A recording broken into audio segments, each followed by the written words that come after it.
What if the Justice League joined the Jedi in the fight against the Sith? Let's explore the depths of it in the video. Dooku runs his fingers across the hilt of his lightsaber beneath the folds of his cloak as he watches the massive figure leering down at him. Beside him, General Grievous glares back at him as if challenging him to a fight. You tread on dangerous grounds, little Count. What makes you think I would hear your offer? Because you do not represent the forces of Apokolips. From what I understand, you are simply an exile. I should cut you in half for that insult. What can you give me that I do not already seek from myself? Before you do, at least hear out my proposal. Power and tribute. An offer so great that Darkseid has no choice but to welcome you back to his service. You seek the mother boxes, but why not use them? Coruscant, the beating heart of the Republic, teeming with trillions of souls. Imagine it leveled in fire. The mother boxes are sacred relics. You expect me to entrust them to you? No, dear General. I expect us to use them together. With my knowledge of the Darkseid and your command over apocalyptic technology, there is no way we may fail. And in the aftermath, you shall return to Darkseid, not as an outcast, but as his favored son. You propose an interesting path, Count. As the two figures clasp hands, Dooku smiles to himself, thinking of the look on Palpatine's face when he sees what he has planned. The Chancellor liked to believe himself smart, and that no one understood what he had planned. But Dooku does. He knows that Palpatine doesn't value him and would replace him. He will be in for a surprise. But the first step is to retrieve the mother boxes hidden in 3 places. However, Steppenwolf warns that his scouts have detected meddlesome heroes who may halt their path. Dooku listens to his advice and decides that speed is their best course of action. He orders 3 simultaneous attacks to retrieve the mother boxes. The first strike is led by Dooku himself, who takes a fleet of Trident ships and Aqua droids to attack Atlantis.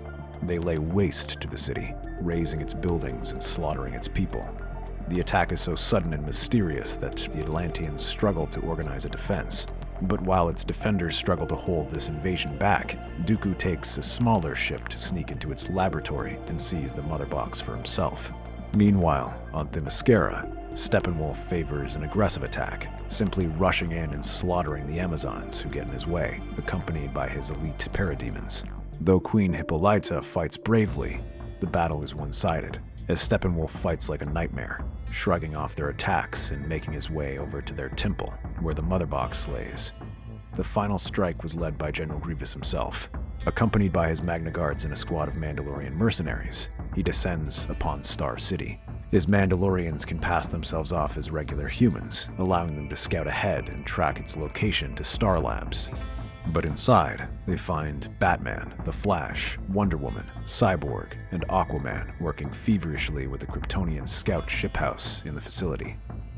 Cyborg, the Flash, and Batman work on the computers preparing them to begin the process, while Wonder Woman and Aquaman gently lace Superman's body within the pools of the scout ship. The mother box pulses ominously, energy crackling as it prepares to finish its task. But as the group leans closer as it reaches the critical stage, the doors burst open. Grievous steps through the ruins, his glowing eyes scanning the scene and then igniting his lightsabers as the Magna Guards file in behind him, followed by a squad of Mandalorians. Destroy them all! Cyborg hurries to finish the process, but the Flash is already moving, knocking aside a pair of Magna Guards and sending their metallic bodies smashing against the wall. Aquaman and Batman shove a table over and crouch behind it, readying their weapons while Wonder Woman advances with her shield and knocks the Mandalorians aside. This clears a path towards Grievous, who drives his lightsaber at her, but they glance off her shield. Seeing this, Aquaman leaps out and buries his trident into the nearest Magna Guard before throwing it towards a group of Mandalorians. Batman's Batarang disables Mandalorian blasters and destroys Magna Guards, while the Flash weaves through the chaos, leaving the droids and warriors struggling to keep up. Wonder Woman pushes the lightsaber aside and thrusts her sword forward, but Grievous bats them aside just as Batman and Aquaman come running from either side, their weapons flashing as they try to overwhelm him. But Grievous simply laughs and extends his two other arms and then spins them around, forcing them to dive out of the way. The Flash circles and scores a hit that sends him staggering. Aquaman takes advantage of this, driving his trident into his side. Sparks fly, but Grievous continues to fight. Batman slides under his swing and plants an explosive device that sends him skittering back. Roaring, he plants his feet into the ground and lifts the metallic floor from it as the Flash advances. This forces him to redirect his approach when Grievous slams into him. He hurls him towards Aquaman just as he lunges towards Wonder Woman. She tries to defend against these attacks, but his lightsabers come from 4 different directions. One burns into her shoulder, letting Grievous knock her aside. The others rush to defend her as the lightsabers whirl around like a storm. For the moment, it seems like Grievous is holding his own. But suddenly, one of the few remaining Mandalorians fires his blaster at his leg. Grievous roars in pain as the limbs spark and allows the Flash to knock him aside again, and Aquaman to pin him to the wall. Grievous turns to the traitorous warrior, who pulls off his helmet to reveal Obi-Wan's face. "Hello there." The shock is enough to distract Grievous just as the chamber trembles and the mother box lets out an enormous surge of power that blasts a hole right through the roof of the building. From the Kryptonian ship, Superman's eyes flicker open. He takes one look at Grievous and then ignites his heat vision, burning his metallic legs off completely as they surround him. "Fools! You have already lost!" Suddenly, the crowd outside scatters at the sound of blaster fire. The few remaining Mandalorians outside grab the box and activate their jetpacks, starting to fly off. Superman and Cyborg fly after them, the latter firing his blasters and knocking them out of the sky. However, the lone Mandalorian with the mother box remains out of reach, and just as Superman closes in, vulture droids come firing down on him, raining blaster fire that's enough to knock him off course and allow the soldier to escape on a shuttle.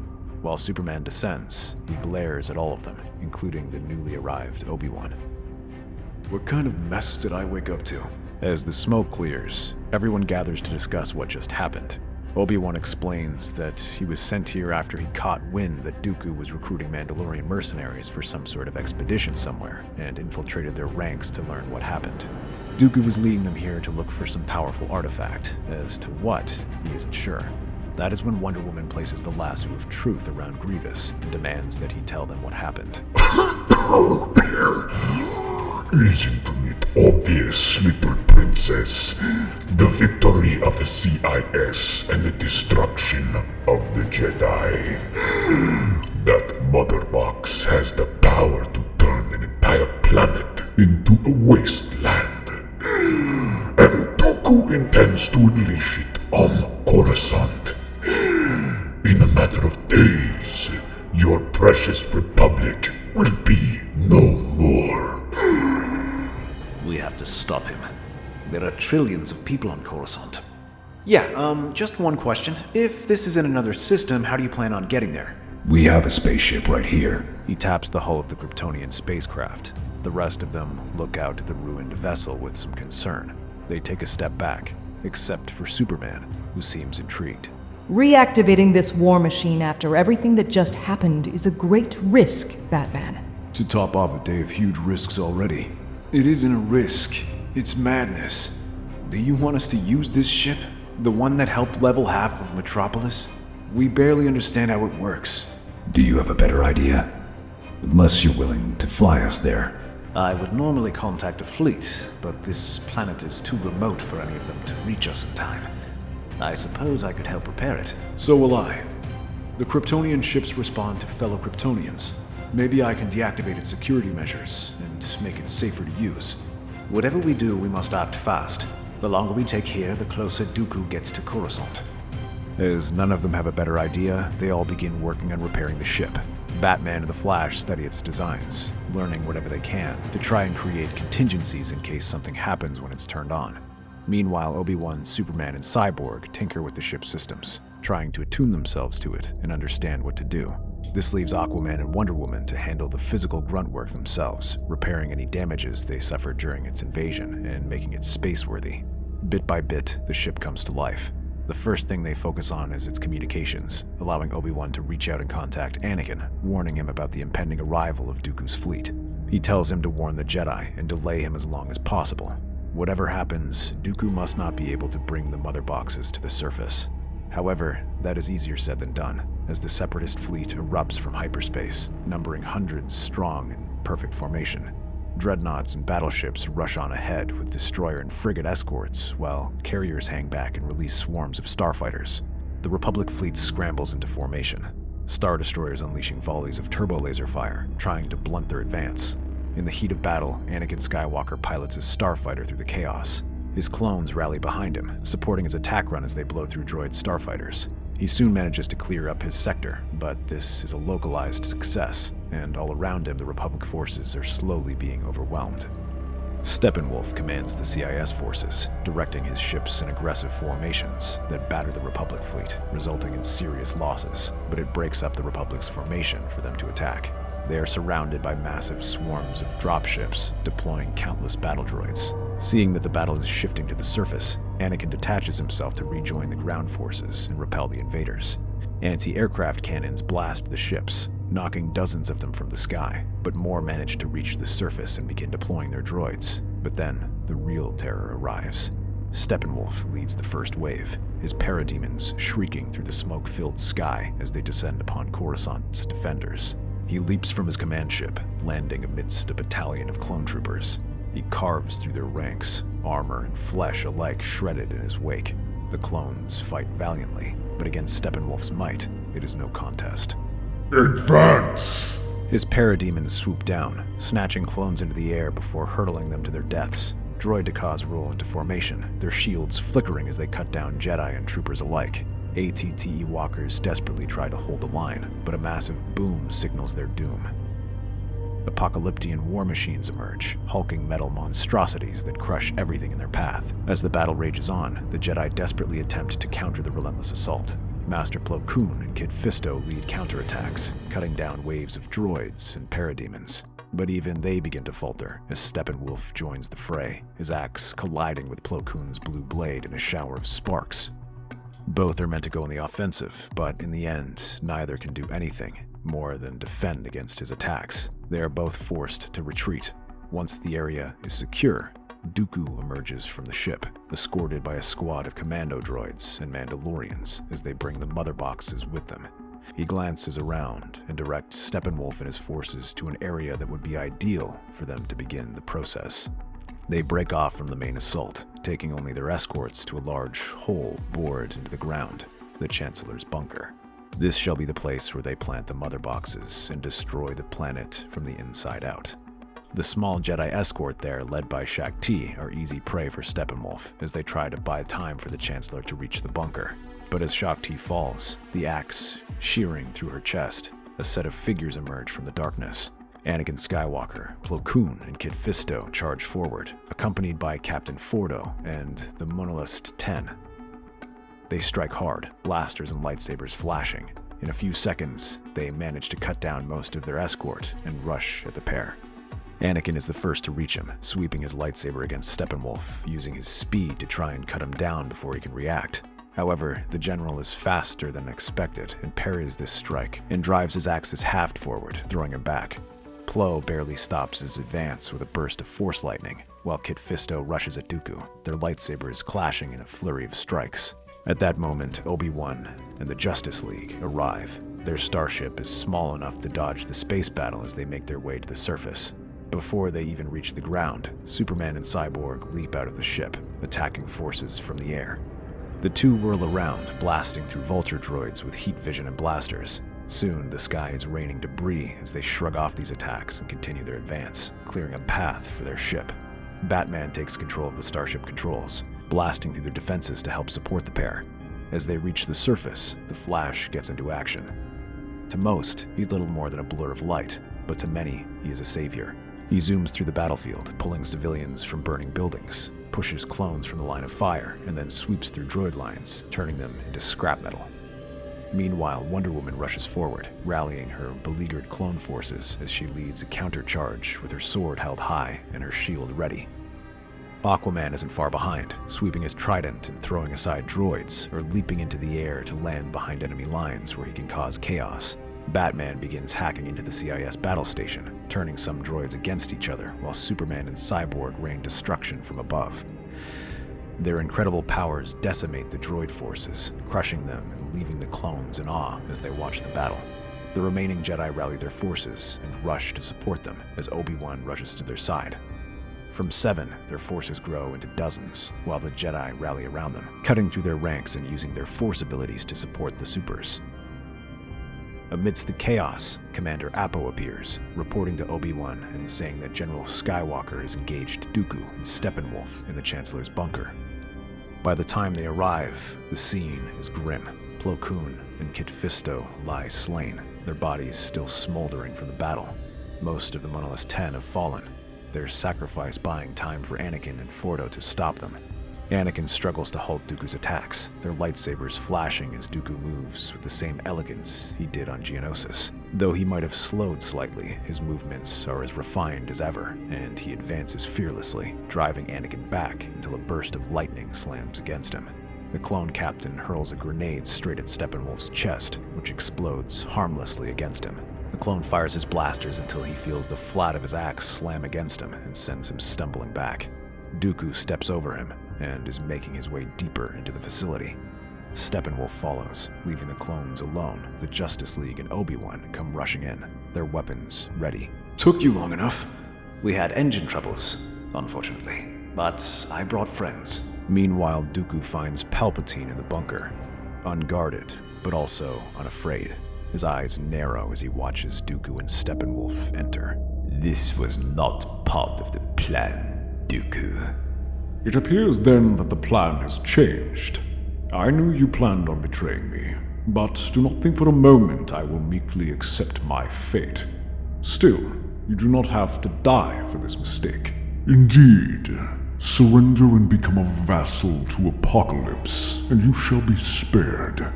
And this world will become a tribute to Darkseid, with you as the first offering. You are playing with powers beyond your reckoning, Dooku. He suddenly thrusts his hand forward and unleashes a burst of force lightning. Dooku manages to parry this strike while Steppenwolf is thrown back. He looks up and glares, still holding his axe as his body smolders. Growling, he reaches for the mother boxes and activates them. A deep hum resonates through the chamber, followed by an ominous pulse of red energy. The very fabric of reality trembles as tendrils of dark energy spread through the walls, corrupting the structure from the bunker.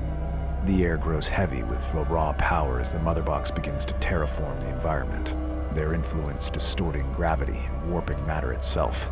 Palpatine snarls and rushes at him, but is blocked by Dooku, who holds his lightsaber up. Growling, the Chancellor rushes forward, sweeping his lightsaber toward him.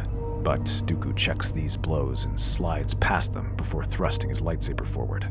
Their lightsabers clash a dozen times between them as they begin their deadly dance. Despite his age, Dooku continues to press his offensive, trying to halt Palpatine's advance. He moves with practiced elegance that stymies the Chancellor, who lets his anger and frustration carry him in a series of brutal attacks. However, as the mother boxes are activated, Steppenwolf finally intervenes. He barrels between these strikes and slams into Palpatine, throwing him back. His lightsaber flies from his hand as Steppenwolf swings his axe and tries to hack him apart, with him barely avoiding these attacks. But at that moment, the Justice League and the Jedi arrive. Let him go, Dooku. Anakin rushes forward and attacks Dooku, their lightsabers clashing, while Wonder Woman and Obi-Wan rush at Steppenwolf, blocking him from interfering and letting out a quick series of strikes that glance off his skin. Anakin, you've come just in time. This madman is trying to kill me. The words only seem to fuel Anakin, whose attacks pick up speed, knocking Dooku's lightsaber back and nearly skewering him. But the Count hops back. Aquaman joins in and swings his trident around, twirling it and making quick jabs at Palpatine. Meanwhile, Superman and the Flash rush forward, unleashing a pair of super-powered punches that throw Steppenwolf down while Fordo and Cyborg continue to fire at him. Surely you cannot believe this drivel. The Chancellor has been deceiving you, fool. He is a Sith Lord. That's enough of your lies, Dooku. He rushes forward with a savage slash that Dooku barely blocks. Despite that, his expression remains as composed as ever, and then points at Wonder Woman's lasso. If you don't believe me, then perhaps you believe that. As they speak, Palpatine attempts to slip out the exit, but Wonder Woman's lasso catches him across the arm. Answer truthfully. Are you a Sith? I am. I am the Sith Lord. I orchestrated this war, and Dooku was my apprentice. He was supposed to kidnap me so that I could turn Anakin to the dark side, but it seems that will not come to pass. Instead, he wishes to destroy Coruscant. Anakin's eyes widen at this, and his lightsaber nearly slips from his grasp. The others are equally stunned, and the fighting comes to an end, all save for Steppenwolf and Dooku, who share a small nod. Execute him. Steppenwolf raises his axe high, prepared to deliver the killing blow. But before the weapon can descend, a blur of red and blue streaks through the chamber. Superman crashes into Steppenwolf, sending him flying across the room. He unleashes his heat vision and throws him back, but then gasps as Palpatine drives his lightsaber into his back. He glares up at them and prepares to finish him off, but Obi-Wan intercepts the second blow and throws him back. Wonder Woman joins him, leaving in front as she readies her sword. The two of them rush forward to protect Superman. Meanwhile, Dooku continues his duel with Anakin, Aquaman twirling his trident and trying to hook his weapon between its prongs. Cyborg leaps over to the mother box and fires a missile at Steppenwolf, which leaves him stumbling. A second missile from Fordo sends him to the ground. Go. I got your back. Superman begins to get up and rushes towards Dooku, who uses his lightning to hold them back. However, he can see the growing rage in Anakin as he continues to rain down attacks. In truth, it seems like Anakin doesn't need much help as he moves past Aquaman to try and strike down the Count. However, the rage also makes him a lot more dangerous. Dooku struggles to defend against these attacks until one manages to disarm him. He intends to finish the Count, but Superman comes from the side and pins him against the wall. He keeps him there by bending the metal walls to create a makeshift restraint around his body. No! We should finish him off. Now. That's not our call to make. He was about to slaughter trillions and work with these monsters. I know. And right now our job is to make sure we stop that from happening. All right. Fine. At the same time, Steppenwolf is advancing towards Cyborg. Fordo fires his blasters and taxer wires, but these do little to stop him. Instead, he has to leap aside as his axe comes crashing down. In the meantime, Aquaman is already leaping towards Steppenwolf, catching his axe between the blades of his trident and trying to push it away. Anakin and Batman join in, rushing in fast and low, raining blows on him, including one lightsaber cut across the stomach. This allows Aquaman to wrench the axe from his hands and Superman to slam at him. The Flash suddenly appears, shoulder ramming him down to the wall. As Steppenwolf struggles, Superman aims at the spot where Anakin injured him and jabs his fist there. He prepares to give him an uppercut to finish him off, but Steppenwolf grabs him and begins to squeeze his head. I know you won't kill me. Don't act so fierce. Batman follows by using his grappling gun to give him an uppercut. Aquaman then drives his trident into his calf, leaving him stumbling back right to Anakin's lightsaber. But I will. With Steppenwolf defeated, Superman rushes to the mother box and assists Cyborg in separating them. Seeing this, Palpatine smiles and unleashes a wave of dark energy that throws Obi-Wan and Wonder Woman. The Flash rushes up to face him, but Palpatine smiles, sensing the darkness around him with the mother box's powers in full effect. He takes a deep breath and absorbs the power. Suddenly, with inhuman speed, he meets the Flash's attacks and strikes him across the face. As he stumbles, his lightsaber thrusts out and tries to stab at him, and it is only reflexes that save him. When Cyborg aims, Palpatine uses some of the dark tendrils to deflect the attack and shoves shards of metal towards him. Obi-Wan blocks these strikes, hacking them apart as Cyborg jets towards him and tries to unleash another punch. Wonder Woman smashes it apart, using her shield to block the dark tendrils. However, these prove to be stronger than she thought as they start to surround her. What saves her is Superman, whose ice breath slows them down and allows her to hack them apart. He then approaches Palpatine, who unleashes a burst of force lightning. However, he simply shrugs this off and raises an eyebrow. Cursing, he tries again, but Superman counters with his heat vision that blasts, creating an explosion that throws Wonder Woman back. In the chaos, Anakin leaps at Palpatine, using Wonder Woman's shield to propel himself as he decapitates the Chancellor in one swing. With that done, Superman and Cyborg manage to pry the mother boxes apart. Dooku's capture proves to be instrumental, as his testimony allows the Senate and Jedi to hear the full truth. They learn just how close they were to facing destruction, and the full extent of this power. The Republic quickly elects a new chancellor, one who begins to reform the Senate, and at the same time, begins working with the Justice League, offering them their full backing, starting with keeping those mother boxes safe. That's our theory. The Star Wars universe is a galaxy filled with exciting stories and possibilities, and we love exploring them. If you want to accompany us on this journey to a galaxy far, far away, then please like, share, and subscribe to our channel.